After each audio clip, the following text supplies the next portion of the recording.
everyone, and welcome to Life is Great New England. I'm Alice Cook, and I am joined by my partner, Chuck Nilosek, my other partner, John Meter-Perrell, and we are just thrilled to bring the show to you. And John, I know you're wearing a lot of hats these days, but have you had more fun than doing the show? Absolutely not. Are you kidding me? From the Boston Herald Radio to the Pawtucket Red Sox to Boston College football and basketball, I'm everywhere. I'm ubiquitous. That's a big word, Chuck. But I have not had as much fun as I've had in the last couple months with you guys. Far too much fun that one person can handle, and I can't wait for Life is Great New England to kick off even more. And Chuck, this was your brainchild. I'm giving you credit. Well, thank you very much. And I didn't invent the greatness that New England has to offer. But Alice, you and I sat down and we said, between what you were doing with She's Game Sports and what I was doing with my radio program as well, we said, you know, we need a dose of some good news, some happiness, some inspiration, and then New England just explodes with all sorts of great stories and colorfulness of people and joyful experiences that, let's face it, the opportunity for us to cover this is going to be something we'll never forget about in all of our lives. And we get to do our show from all these great places, like the one we're at today. Yeah, absolutely. And I hope you guys are hungry. 42 degrees north here in the Plymouth, Massachusetts area, one of the hottest places in all of the area. And, you know, we're going to put this up on our website so you can come down and have the fun that we're going to have. We're going to meet Kevin Hines and Eric Hines, the proprietors, the restaurateurs. They're going to treat us to some good food here. So get ready, Meter. I know you like the food. I already dove into the lobster chowder. Oh my God, that was amazing. Just creamy and delectable. Yeah, and we've got so many great stories that we're doing. Even, I'm thinking, as the Red Sox win the World Series this year,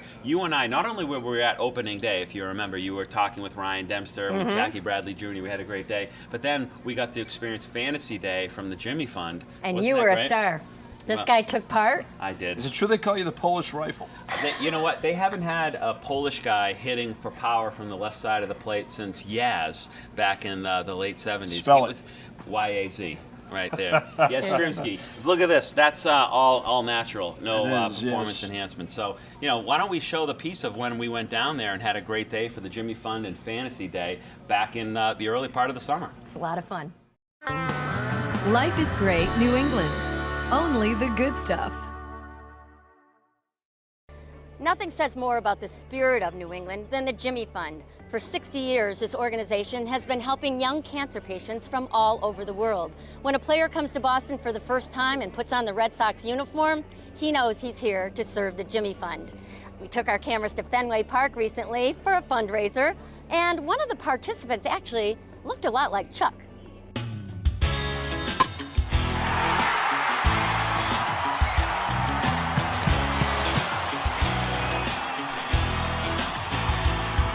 So Dana-Farber Cancer Institute and the Jimmy Fund are really stalwart institutions here, and I think what they really represent is hope. People with cancer and their families going through it as well. And at Dana-Farber, our goal is certainly to treat the person with cancer, but to make that experience for everyone the best experience possible, so that if you have to go through it, you go through it with great support, great love, and great hope. And that's what we provide through the passion of our doctors and our nurses, the tremendous talent that there is in terms of the researchers and the breakthroughs and the new drugs and new therapies they're investing in every day. Dana-Farber and the Jimmy Fund are here at Fenway Park playing a game against cancer. And it's a game that, frankly, we have to win. So it's events like this that really allow us to bring people together to raise the money that's going to fund the cures, to fund the treatments, to fund the therapies that are going to make a difference for people in their lives and give them hope. What was it like to be back on the mound at Fenway Park? I was nervous. You know, it's a lot different, but you know, it's great to be back here. It's great to be here for a good, you know, good event with the Jimmy Fund, and you know, glad I could come out. What do you remember in your playing days here and being involved with this charity? You know, it makes life kind of slows it down a little bit, and you kind of realize, you know, what are the important things in life. You know, we go out there and play a game, it's fun, you know, pays the bills and all that, but, you know, going out there and being able to have our health and being able to do charity and help raise money to help, you know, try and find a cure, help get some of these people through difficult times. I mean, that's, you know, the older you get, that's when you realize that's what life is all about. This is Jake. Jake, where are you from? Plymouth. What are you doing here today? My dad's gonna hit some baseballs, and I'm hoping he doesn't hit it out of the ballpark. You're hoping he doesn't? Yeah. Why? Because he said if he does, he'll change our names to "My dad hit one out of the ballpark," and I was like, so I really don't want that to happen. You're kidding me. He really I'm not. said that? He really said that. He says a lot of stuff like that. He's a crazy guy, huh? He really is. All right, so your kids told me that you're going to change their names if you hit one out. Yes. Legally, to my dad hit a bomb out of Fenway, Nilosek. And then when they're 18, they can change it back. But, you know, that's why they'll have to introduce themselves to all their friends and all their legal documents as my dad hit a bomb out of Fenway Park. Ladies and gentlemen, let's give a big round of applause for Charles Nilosek. Again, Dr. Wells, the program 1219 on WBC.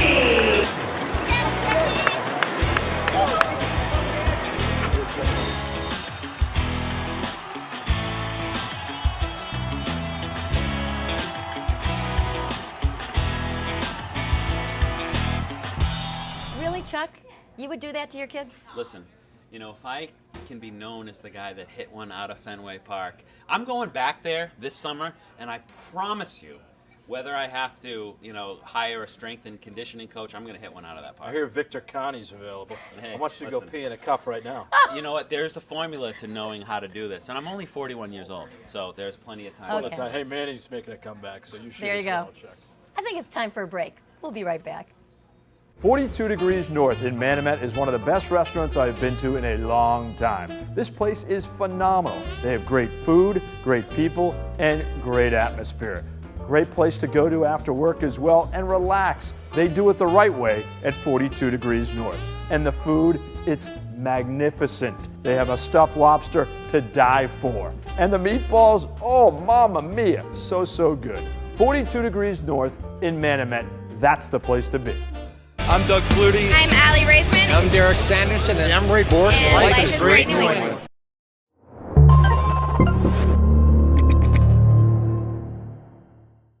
Thanks, Mita. That was great. I love this place. 42 degrees. The people here are wonderful. And you know what? When I think of wonderful and I think of New England, I also think how tough we are. I mean, Boston has overcome a lot. We have blue-collar, hardworking people here. And there's one word I'm thinking of, and it's toughness.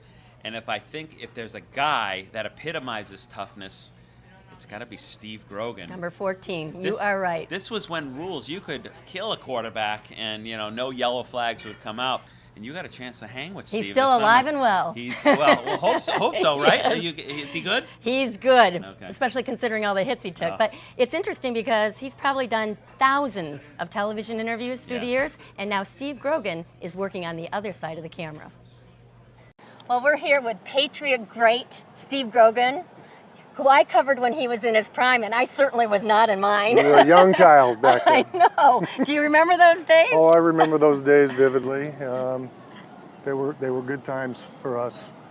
They're having better times over there now, but we enjoyed what we were doing. Got to play with a lot of really good guys, and I wouldn't change anything. Did you miss the game when you left it? I missed it a lot. Probably not as much as guys that played maybe 7 or 8 years and then were told that they couldn't play anymore. After 16 years, I knew I was coming close to the end. I would have liked to have played another couple years, but it was time to go. They told me to take a hike, and I did, and I did miss it, but I got over it. You took your share of licks. Just talk about what that was like. It was really, you know, it was tough. It was violent, and the game was physical. The game is much different now, and they've done the right thing in trying to protect the players today. I mean, back when I was playing, a defensive lineman could take 2 or 3 steps and hit you in the chest and knock you down, and there was no flag. Now they protect the quarterbacks, who they have to. They're making big money, and they need them on the field. They used to have the head slap, the defensive lineman, to be able to head slap the offensive lineman. They've done away with that. They've done away with all the chop blocks, and it's been good for the game. You know, I have a sporting good business now, and we always have parents coming in looking for a better helmet so their kids won't get a concussion. But football's a game of violence at times, and you're going to get concussions no matter how good the equipment is or how good the rules are. You don't want to take it to flag football, and so there's a fine line the NFL's trying to walk right now. Whatever they do filters down to the younger kids, and I think they're doing the right things. All right, now the movie project. It's called Expectations.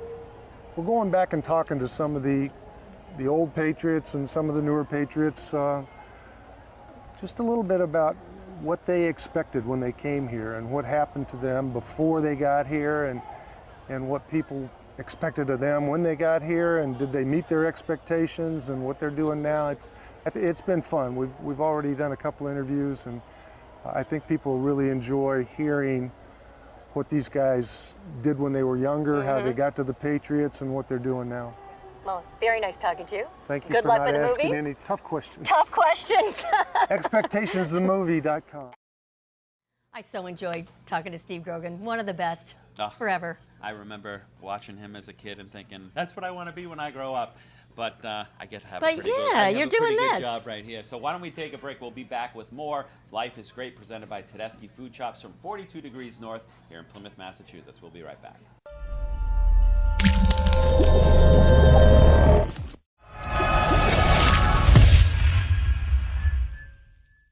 Well, one of the greatest things about living in New England and being here at Thanksgiving time is high school football. The rivalries are unbelievable.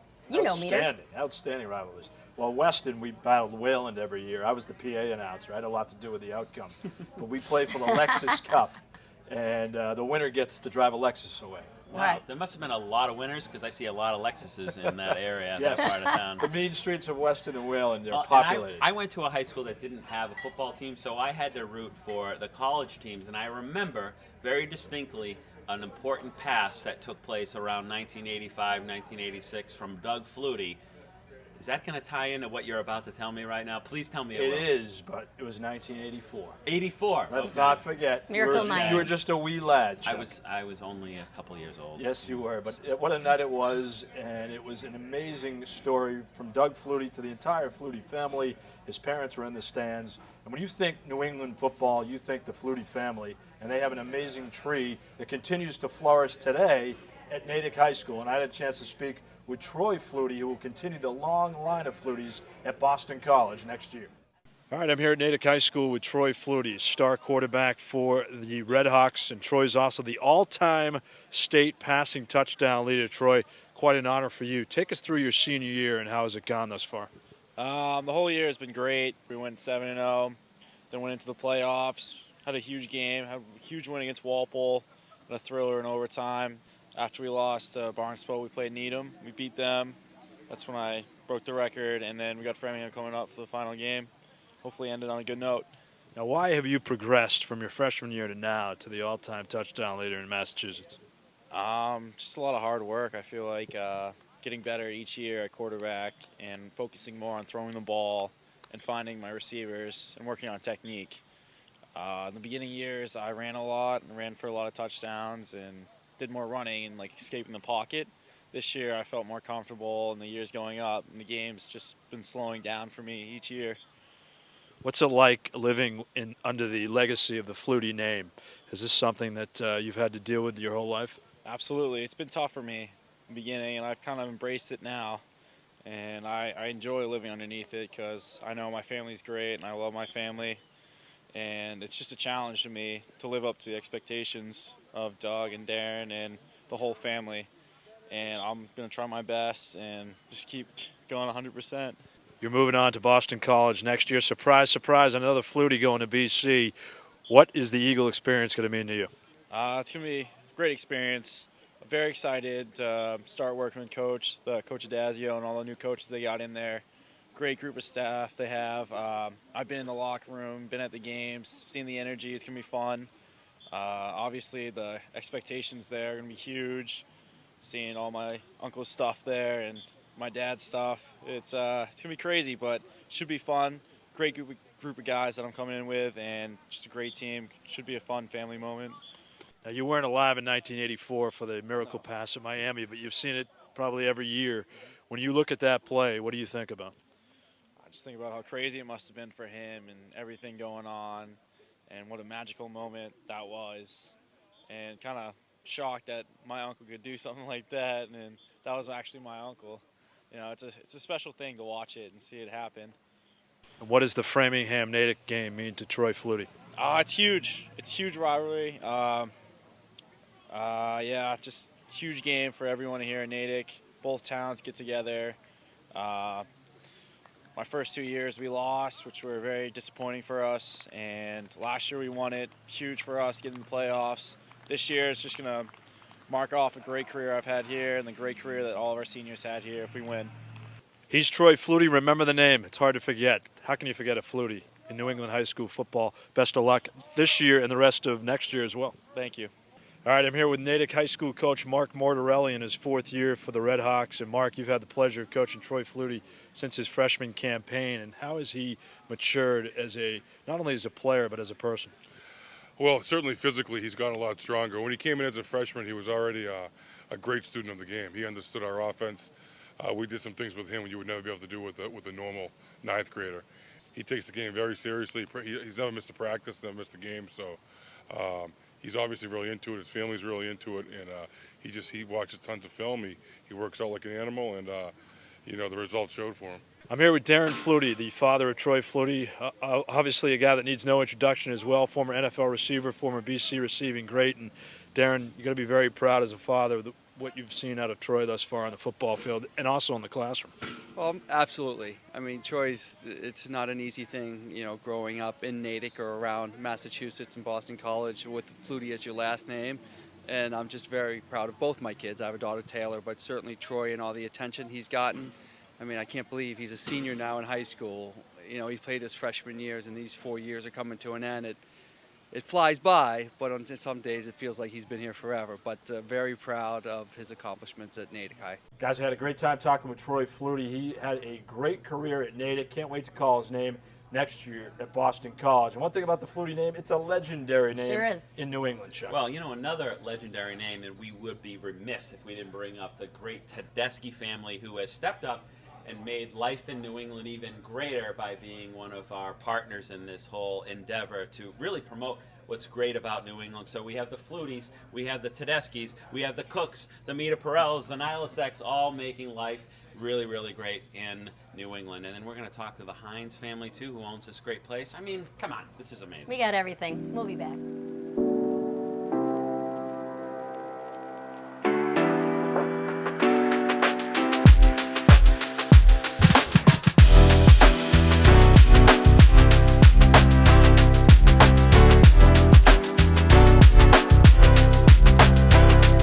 42 degrees north in Manamet is one of the best restaurants I've been to in a long time. This place is phenomenal. They have great food, great people, and great atmosphere.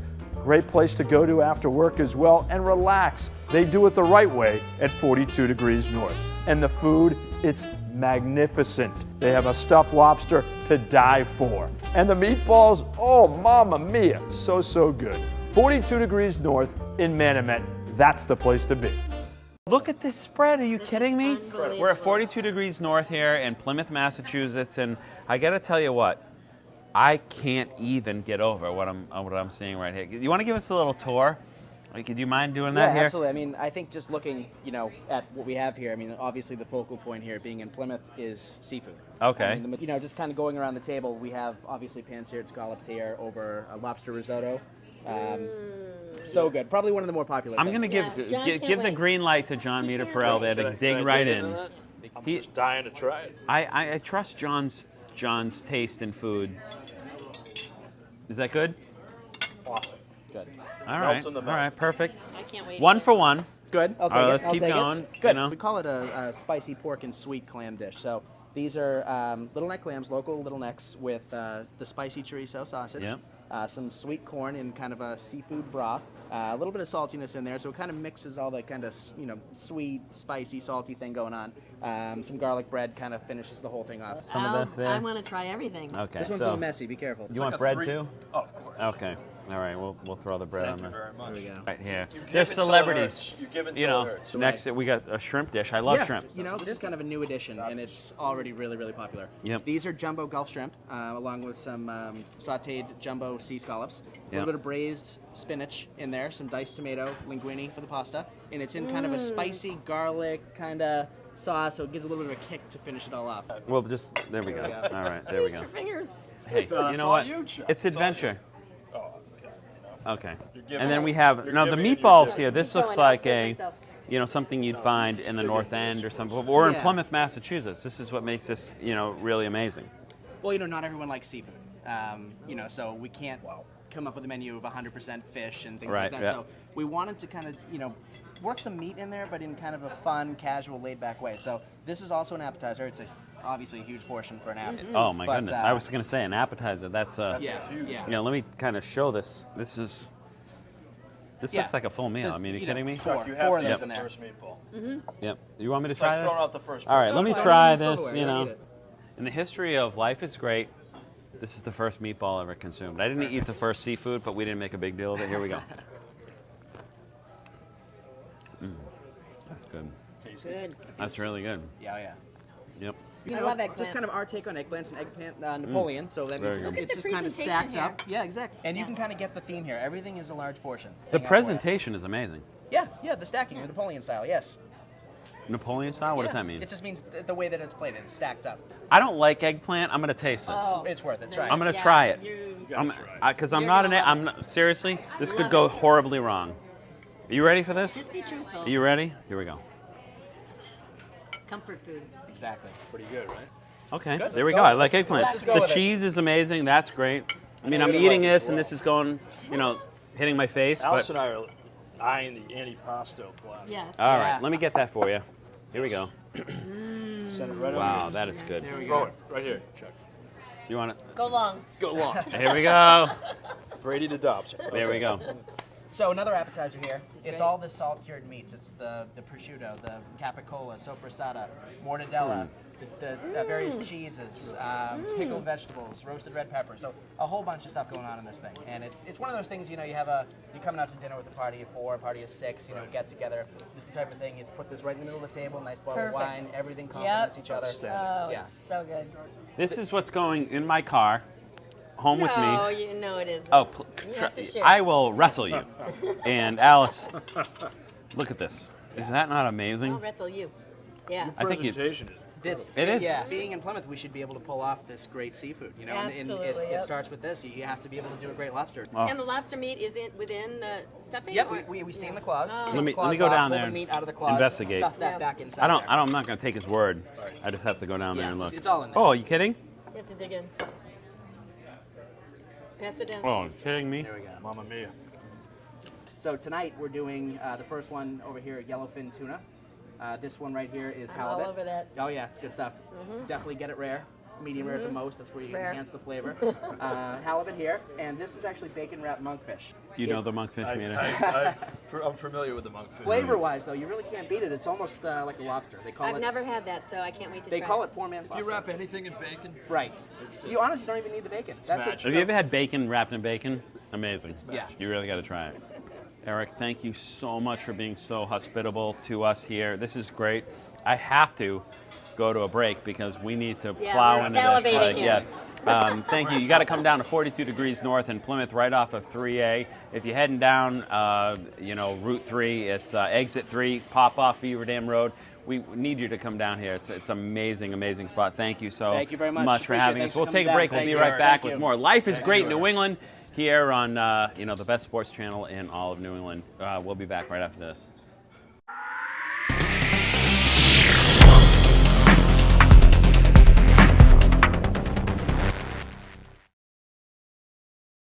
All right. Well, show number 1 is now complete. Yeah. Good job, guys. How do you feel, Chuck? I feel full. I mean, the good people at 42 Degrees North here in Plymouth did a wonderful job feeding us and hosting us and having the whole Life is Great family down. And to you, John Muterprell, and to the beautiful Alice Cook. This is going to be a lot of fun, isn't it? It's all about fun. If it's not fun, we're not doing it. We'll see you next week.